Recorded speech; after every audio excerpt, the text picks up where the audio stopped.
Often when you're selecting objects in an image, you'll need to make combined selections. I've already started to do that in this image, selecting the two squares and adding color to them on this special color blend mode layer that I added to the Layers panel that allows the texture of the underlying image to show through. Let's make some more combined selections. In the Tools panel, select the Rectangle tool. In the Options bar, notice that the first icon is selected by default, and if you leave that selected, when you make any selection and then you click somewhere else, the initial selection disappears. So instead, let's choose the second icon, the Add to Selection icon. By the way, the shortcut for this icon is just to hold the Shift key as you drag out selections. I'll click and drag over one of the rectangles in this image, and I'll do the same across another rectangle, and that adds to the first selection. Let's fill these two rectangles on that color blend mode layer. I'm going to select another color straight out of the image to use. I'll get the eyedropper tool, and I'll click on a blue in the image.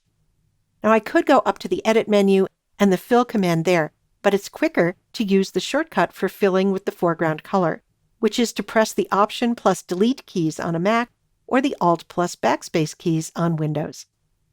And then I'll deselect by using the shortcut for deselect, which is Command D on the Mac or Control D on Windows.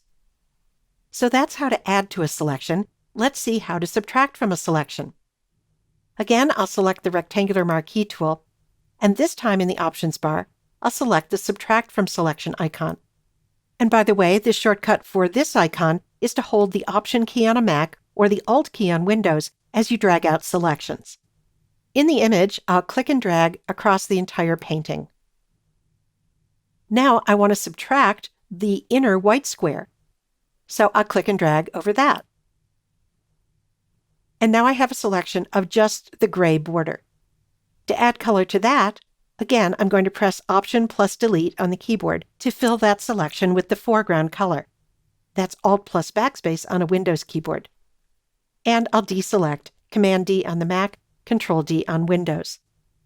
There's one more selection combining icon to look at, and that is the Intersect with Selection icon here in the Options bar.